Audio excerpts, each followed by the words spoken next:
Hi hello friends welcome to DK channel. So మనం ఇప్పుడు ఈ వీడియోలో వచ్చేసి వన్ కైండ్ ఆఫ్ ప్రాబ్లం అనేది ఎక్స్ప్లెయిన్ చేసుకున్నాం ఫ్లూయిడ్ మెకానిక్స్ నుంచి. సో ఇంతకు ముందు కూడా మనం చాలా డెరివేషన్స్ చేసాం, చాలా వీడియోస్ లో ప్రాబ్లమ్స్ కూడా అప్లోడ్ చేయడం జరిగింది మన ఛానల్లో. సో ఇంకా ఒకవేళ చూడకపోతే డిస్క్రిప్షన్ లో లింక్స్ ఇస్తాను, డెఫినెట్గా వెళ్ళి చూడండి. ప్లస్ అదిగాక మనకి ఇక్కడ మనం ఏది కనుక్కోవాలి అనే దాని గురించి కూడా మనం ఇక్కడ ఎక్స్ప్లెయిన్ చేసుకున్నాం. అండ్ మనకి అది కాక head loss due to friction formula 4FLV² అనేది ఎలా వచ్చింది అనేసి కూడా మనం ముందు వీడియోలో డెరివేటివ్ అనేది చేసాం. సో ఇంకా చూడకపోతే డిస్క్రిప్షన్ లో లింక్స్ ఇస్తాను, డెఫినెట్గా వెళ్ళి చూడండి. సో ఇప్పుడు ఈ ప్రాబ్లం చూసుకుంటే and oil of specific gravity 0.7 is flowing through the pipe of diameter 300 mm at the rate of 500 liters per second. Find the head loss due to friction and power required to maintain the flow for a length of 1000 meters.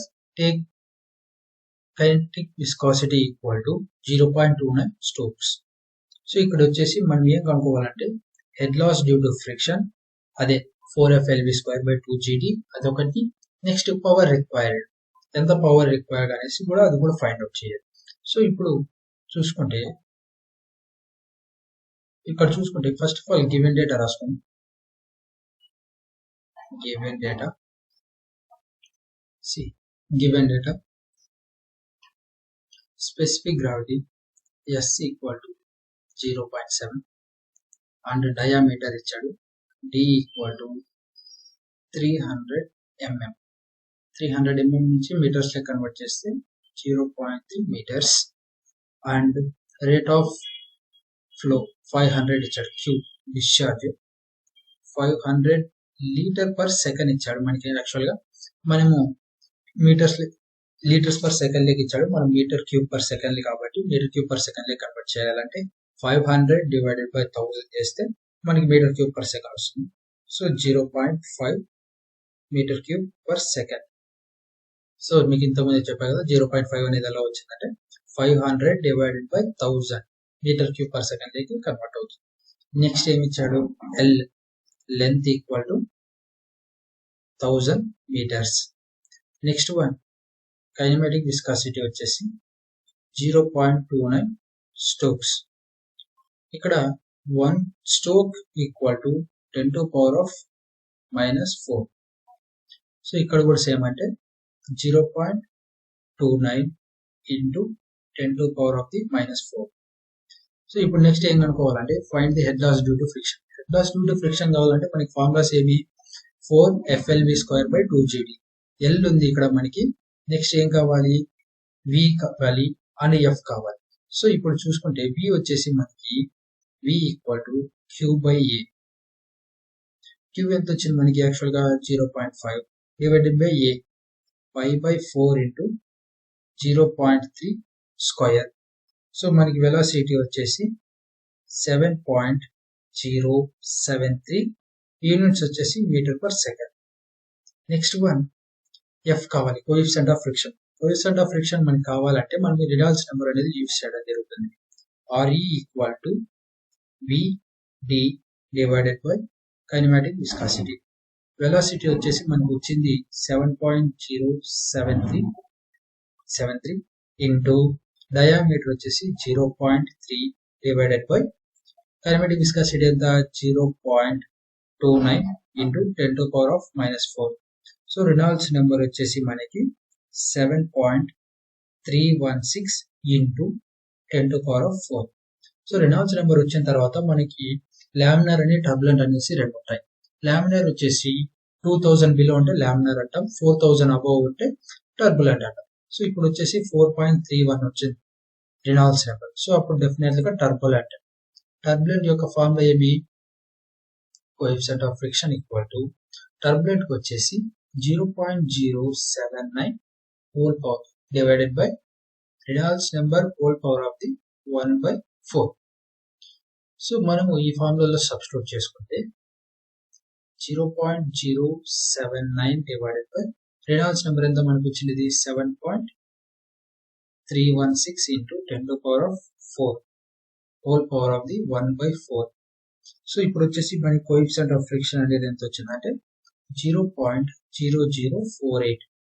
So మనకి F value తెలుసు, వి value తెలుసు. ఇంకా direct గా మనము head loss due to friction ఫార్ములాలో substitute చేసుకున్నాం.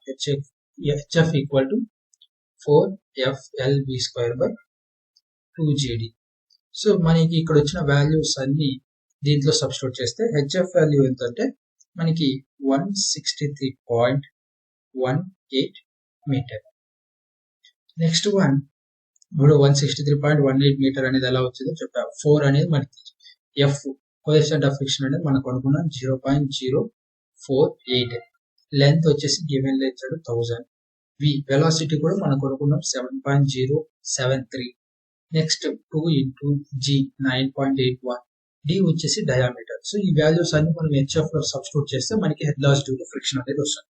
Next one ఏం కనుక్కోమన్నాడు? ఫస్ట్ వన్ వచ్చేసి head loss due to friction. Next one వచ్చి power required. Power required formula వచ్చేసి పవర్ రిక్వైర్డ్ వచ్చేసి ρg into Q discharge into HF divided by L. So ఇక్కడ చూసుకుంటే క్యూ అనేది మనకు తెలుసు, డిశ్చార్జ్ గివెన్ లో ఇచ్చాడు. హెడ్ లాస్ డ్యూటీ అనేది మనం కనుక్కున్నాం. నెక్స్ట్ వచ్చేసి జీ మనకు తెలుసు 9.81, లెంత్ తెలుసు 1000. రో వచ్చేసి రో ఈక్వల్ టు 0.7 into 1000. సో ఇక్కడ 0.7 అనేది ఆయిల్ యొక్క స్పెసిఫిక్ కాబట్టి, వాటర్ యొక్క స్పెసిఫిక్ రేట్ వచ్చేసి 1000. ఇక్కడ వచ్చేసి ఆయిల్ కాబట్టి 0.7 into 1000 చేస్తే 700 kg per meter cube. Next one, ఇప్పుడు ఈ వాల్యూస్ అన్ని మనము పవర్ రిక్వైర్డ్ ఫార్ములాలో సబ్స్టిట్యూట్ చేసుకుంటే 700 into 9.81 into డిశ్చార్జ్ ఎంత 0.5 into హెచ్ఎఫ్ వచ్చేసి మనకి 163.18 డివైడెడ్ బై లెంత్ వచ్చేసి మనకి 1000 వచ్చింది. 1000. ఇప్పుడు పవర్ రిక్వైర్డ్ వచ్చేసి మనకి ఫైనల్ గా 560.28 కిలో వాట్స్. మనం పవర్ ని యూనిట్స్ దేంతో వాట్స్ అంటే కిలో వాట్స్ గా కన్వర్ట్ చేసుకుంటాం. సో ఇప్పుడు మనము పవర్ రిక్వైర్డ్ అంటే మనం ఎందుకు కనుక్కుంటాం పవర్ రిక్వైర్డ్? ఇక్కడ సపోజ్ ఇక్కడ చూసుకుంటే ఇది ఒక పైప్. సో ఇప్పుడు ఇది ఒక 0 అనుకుందాం. 0 నుంచి ఇక్కడ 1000 లెంత్ మనకి గివెన్ లో ఎంత ఇచ్చాడు 1000 కాబట్టి 1000 మీటర్స్. సో ఈ లెంత్ లో ఈ వాటర్ ఫ్లో అవుతున్న డిశ్చార్జ్ కావచ్చు, వెలాసిటీ కావచ్చు, ఈ పాయింట్ నుంచి ఈ పాయింట్ కి పవర్ ఎంత జనరేట్ చేయగలదు, ఓకేనా, ఎంత పవర్ ని జనరేట్ చేయగలదు అనేసి ఈ పవర్ రిక్వైర్డ్ అనేసి మనం ఇలా కనుక్కుంటాం. సో ఈ వీడియో నచ్చితే లైక్ చేయండి, షేర్ చేయండి, సబ్స్క్రైబ్ చేయండి. Thank you for watching.